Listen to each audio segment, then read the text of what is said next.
In today's video, I want to talk about one of my absolute favorite parts of fishing. This actually might be my favorite part, and that is setting the hook.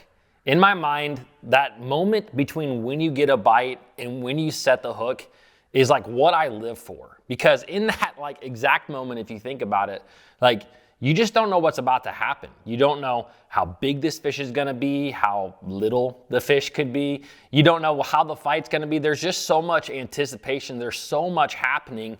And with that being said, there are a couple of things when it comes to the hook set that I think are extremely important and things that will cause you to lose fish if you don't do them the right way. But real quick, before we talk about that, I do want to let you guys know that right now at Omnia Fishing, everything made by Berkley, you can get for 25% off. That is a pretty big deal. Baits, some of my favorite baits like the Berkley Slobber Knocker, the Berkley Power Blade, the Money Badger. There's a number of really good lures, a Chapo. You can get all of your Berkley baits for 25% off. I'm gonna leave a link down below in the description. Click on that link, shop at Omnia, and you can save some big money. All right, let's talk about the hook set. Like I said, this is one of my absolute favorite things. And there are three big things when it comes to a hook set that I think is really important to understand. Now, real quick, before I talk a little bit further about the hook set,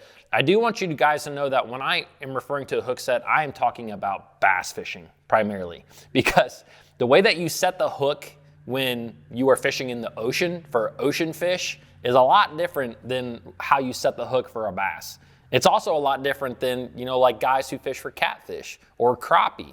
A lot of catfishermen use circle hooks. I used to do that a lot when I catfished, and you don't really set the hook at all with circle hooks. So in this video, I'm really referring to bass. And I'm gonna talk a little bit about the differences between setting the hook with a treble hooked bait and a single hook bait. But the first thing of the three that I wanna talk about is how hard do you have to set the hook? If you guys watch a lot of my videos on BassFishingHQ, you probably noticed that I set the hook pretty dang hard.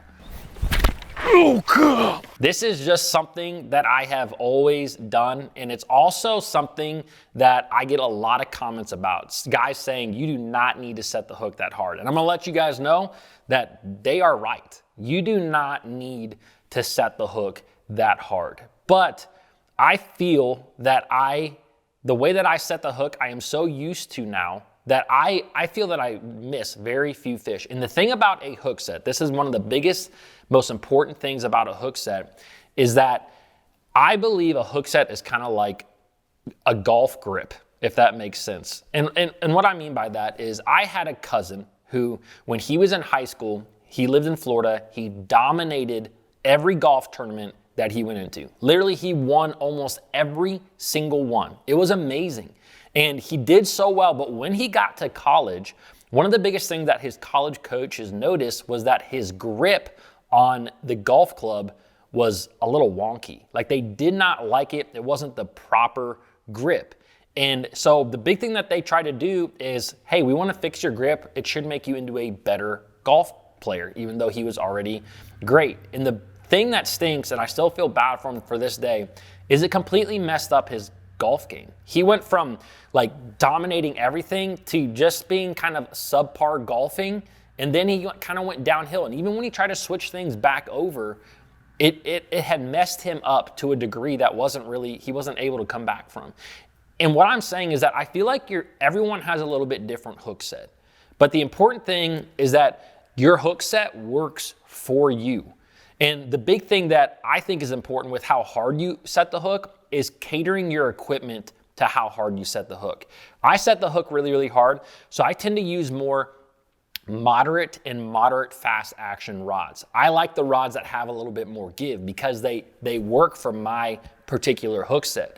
Now, if you have a little bit softer of a hook set, then you might be better off using like a extra fast action rod, a rod that's a little bit stiffer, because that might help you to drive that hook a little bit better in a fish. And if you look at professional fishing, you see this exact same thing. You look at a guy like Gerald Swindle, a guy like Dustin Connell, you know, these guys kind of slackline the hook set. And that's something that I used to do a lot, where they drop slack in the line and set the hook. And that stresses your line out more than anything, which can break your line, but it's not necessarily an improper hook set. They're still professionals. They still do extremely well, and it's just different than everyone else. So when it comes to how hard you set the hook, I don't think that there's a perfect answer for this. I just think that you need to cater your equipment to your hook set, and you need to pay attention to how many bites you get, how many of those fish you hook up with, and how many of those fish you put in the boat. If you're not landing like a high percentage of your bites, that's when you really need to look at either your equipment or your hook set. So that's really, really important. So with that being said, there is one technique that I can think about where the hook set, there is a very particular way of setting the hook. And I actually brought this technique over, and that is a big weight. If you are using a big weight like this, if you are flipping and pitching heavy cover, the hook set might be one of the most important things that you do, because I struggled with this bad for a long time. And the thing is that I was setting the hook too hard. I was putting way too much pressure on those fish, and I missed a ton of fish. I would get bites down in Florida, even up in New York, underneath these big mats. I'd absolutely jack these fish, and literally this weight would come out like a missile back at me. And I'm like, how am I missing fish? It doesn't make sense. But the thing about a really big weight like this, when you're using anything about over 3/4 ounce, this is where I really suggest this type of hook set, is that you can actually blow a fish's mouth open enough that that hook will just pass on through, because that's a big weight. That's a tungsten weight, but it's big enough that, think if that hook is sideways in that fish's mouth and you set the hook like a maniac, like I do, and it pops that fish's mouth open even a 1/2 inch or an inch, that thing will just slide right on through and it won't get hooked, or you'll barely hook them and they'll pop off. So with a really big weight, a fast pull set is paramount. And the most paramount thing is that you are tight with the fish. When that fish bites it, make sure you are tight to it, and it's a swift pull backwards. You can still kind of set the hook hard, but make sure it's that swift pull. That is really, really key. Now let's talk about treble hooks real quick when it comes to how hard to set the hook. Because with treble hooks, all hooks are so good these days. That's why you don't need to set the hook as hard. But with treble hooks especially, I think it's really important to more or less, like if you're using a topwater or a crankbait or a glide bait, any of those treble hook style baits, I like a really quick, swift pull to the side. Again, tight line pull. And it's not a really aggressive, overly aggressive hook set. A lot of times fish will hook themselves with a topwater or with a moving style bait with treble hooks pretty good. So you do not need an overly aggressive hook set when it comes to treble hooks. Now, let's talk about how long you need to wait before you set the hook. This is something that I just find is interesting. Now, obviously, when it is a treble hooked bait, like those ones we just talked about, topwaters, crankbaits, lipless crankbaits, I mean, the same thing, whatever, a bait, a hard bait that has treble hooks on it, you pretty much set the hook when you feel the bite. Now, the important thing, I think the most important thing with that is having a moderate bending rod. Because with a moderate bending rod, you will feel that bite a little bit later than you do with graphite, not necessarily with graphite, but with a faster action rod, if that makes sense. So feeling that bite a little bit later allows that bass to suck it in just a little bit further before you set the hook. You definitely do not want to like give the fish line though. I actually fished with a guy who did this. Like he would get bit on a crankbait and he would give it to him kind of like a soft plastic worm. He was a very new fisherman, so he didn't understand it. But that's obviously not what you want to do. Now let's talk about when you're fishing baits like a jig, a Texas rig, something that has a single hook, a Ned rig. And my honest opinion with this is that it is better to wait a little bit and not set the hook too soon. That is 100% what I believe. I believe you will hook more fish, you will land more fish if you give that fish really 2 seconds. I think when I look back at my videotape, I've kind of like looked and seen how much time I give a fish, and it's usually like a good 2-second count, which doesn't sound like a long time, but when you think about it, it actually is a long time. So say that fish hits a topwater frog even, hits that bait, bam, he hits it, 1 Mississippi, 2 Mississippi, wham. That's longer than actually a lot of guys give them. But I truly have seen it time and time again where you will hook up with more, you will land more because they just have that bait in their mouth. If you watch bass, when they hit certain types of baits, they don't always get it right away. I have seen a lot of fish come up and hit a frog on the top of the surface and just get the tails. I've seen them swim away with just the tails in their mouth. And it takes them a second before they take that second kind of gulp to get that bait in. Same thing with like a bigger plastic worm. It's the exact same concept. They'll grab the tails of that worm, you'll see them move off, and then they do another inhale and get the rest of that bait. So I believe it is always better to give that fish a couple of seconds, 2 seconds, before you set the hook. And if you have ever tournament fished and you have shaken fish off, you realize how long fish will actually hold on to a bait. It's crazy. Like, it's not always, I think a lot of anglers think they're gonna pick that thing up and spit it out right away. I mean, I'm gonna show you guys a quick clip of a bass that hit a topwater frog and just how long I waited before I set the hook. 0 Mississippi, 1 Mississippi, 2 Mississippi, 3 Mississippi, 4 Mississippi. Fish has still got it. 5 Mississippi, 6 Mississippi, 7 Mississippi, 8 Mississippi. I'm just gonna sit on them. I got to 8. You see what I'm saying though?